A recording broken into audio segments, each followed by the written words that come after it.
Growing up Asian in a Western society, so I'm Hong Kong Chinese and my nationality is British. So for me, it's like the mix of East and West.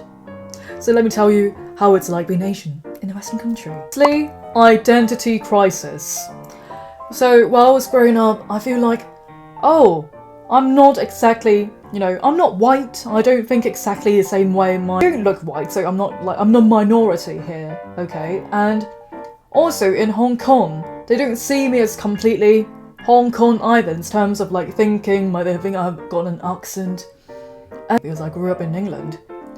And so it's hard to say completely where I fit in, because I don't fit in completely in the white group or the Asian group. I just have friends from different countries. I have white friends, Asian friends, and I don't need to be stuck in one label, in one group, but it was hard for me, thinking oh, what am I actually? Growing up, they don't accept me completely. It's British. They don't accept me completely as being a Hong Konger, so where do I fit? Even now, people are always mind blown by me, by my accent, my voice, because they expect me to have a very "hey bitch voice, Kai," and they were like, "Oh yeah, you're supposed to be Japanese, aren't you Japanese? Aren't you Korean?" No, I'm Hong Kong Chinese. Hello.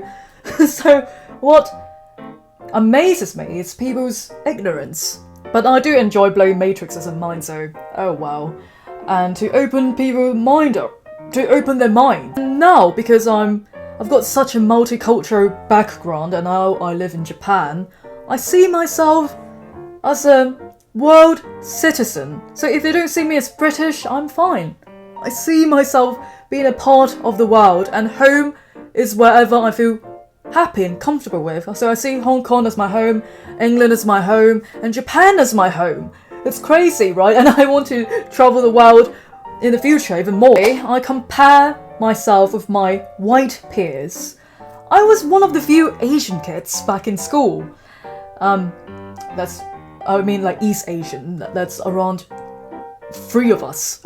No, 3 of us, yes, in the whole school. So what it means is being put in a white standard, and when my white friends were asking me, "Oh, let's go out, Elaine, why can't you go out?" And my mum was quite strict.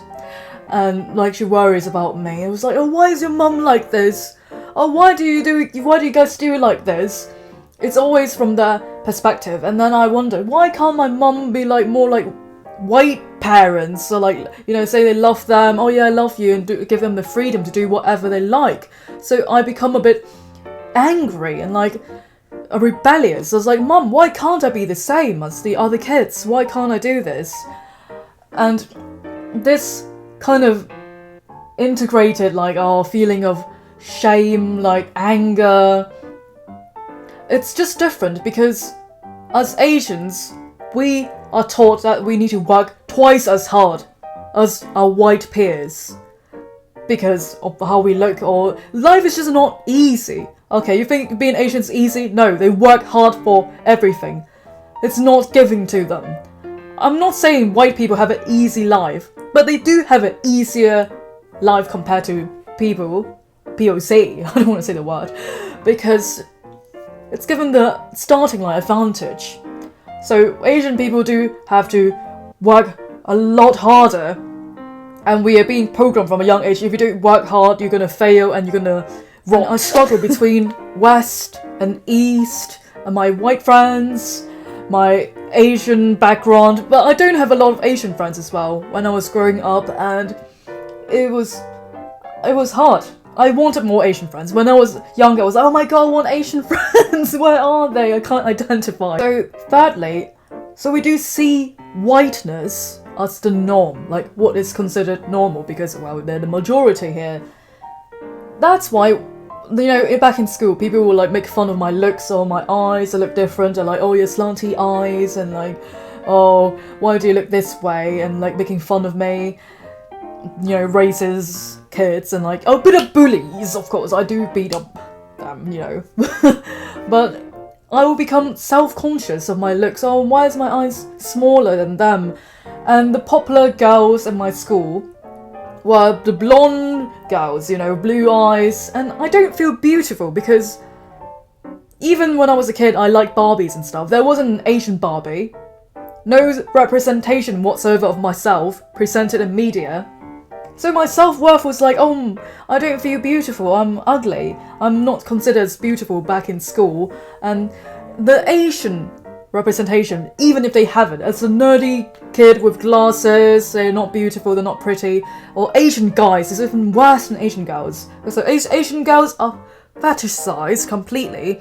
Like, you know, they're being like sexualized sometimes, you know, me love you long time, and like Thailand, like prostitutes and stuff like that. It's totally not cool. Just saying that. And the guys were just like, oh yeah, not attractive, and the Asian guys are not hot. Well, white guys were always the savior, the hero, and it just makes people feel like, oh, guilt and shame in our culture, like who we are. And it's wrong, like it's silly. And I don't need to identify with any of that, and it would be nice to see more Asian representation. We see more of it. I have liked Asian guys from day one. My preference has always been Asian guys. Okay, I still like other race, okay, I don't mind, but my preference is still Asian guys. And now with K-pop, you know, anime and stuff, people like Asian culture, like Asian guys are more handsome now. And now with Asian fetish, I just want to be loved for who I am. Not because I'm just Asian. Not like the first thing you look for, because I like her because she's Asian. Isn't it like objectifying and like dehumanizing? We are all human beings and we have feelings, emotions, thoughts. And enough of that silence, pent up shit. I'm here to express myself, to be seen and heard, and there should be more representation, positive representation in media and Hollywood. As Asians, we feel like we're not being heard or seen, and as our culture also prioritize harmony, we'll just take things in. So even if we do suffer, or like we're taught to like keep the harmony, not to lose face, not to show weakness. So I have to like do so much and like take it all in, like, and people explode. It's too much sad. It's that when I was a kid, I was like, oh, why can't I be white? I wish I was white so I wouldn't go through all the bullying. Like I wasn't the cute one, beautiful one because I do blonde hair, or blue eyes, or I look Asian. Now I embrace myself for who I am, my own beauty. Something you can't be. I'm Asian, I'm Chinese, I'm Hong Kong Chinese, and I'm proud of being me. And those programming, like past experiences, they don't define me. And I'm completely fine with their ignorance. Like, go away, piss off. That's why I'm fine. I accept there are ignorant people out there, but I don't have to be. And I know myself now. So, there were, like, you know, races, like, jokes. And I think how the Western media, sometimes they normalise those jokes. Like, oh yeah, ching chong, like, ding dong, do you eat dogs? And they us like, us common. And they think it's okay because you're Asian. No, it's not okay at all. It's disrespectful and not okay. And some of my friends were like, oh yeah, making like racist Asian jokes. And they think, oh, maybe Elaine will take it because it's okay that it's portrayed in media. So I want that to stop because it's not funny. A joke is supposed to be funny, not in the expense of someone else, an entire group of like race. And now I don't tolerate any of that. Piss off. Oh, when I was growing up in England, I thought, you know, when people like me, they don't like me for me, or they just have like Asian fetish. They like me just because of how I look, not for my personality, and that scares me a bit as well. It's like being objectified. I think I should be like this quiet, soft, cute little girl where I'm not. They don't know who I am, and they just like me for the idea of it's me. It's a privilege and a blessing that I get to experience both, you know, the Western perspective and my Asian culture and perspective as well. And it really opened my mind in many ways, emotionally, language, I speak 4 languages. And it's something that can't be changed. It builds character and strength. So I don't regret it. And I celebrate myself for who I am now. I'm proud to be Asian, proud to be Hong Kong Chinese, and proud to be British. So, most importantly is to accept yourself as an individual, more than just your background label of like, oh yeah, British, Chinese, and like this and that, Asian. embrace yourself. And now I have an interest in my roots, in my culture. I study like Asian philosophy, Western philosophy, I'm into that. And you are beautiful, not just to fit the white standard. Come on, you don't need to fit that. I like fitting my own beauty standard, and that's enough. And I appreciate my roots, my ancestors, I embrace my culture.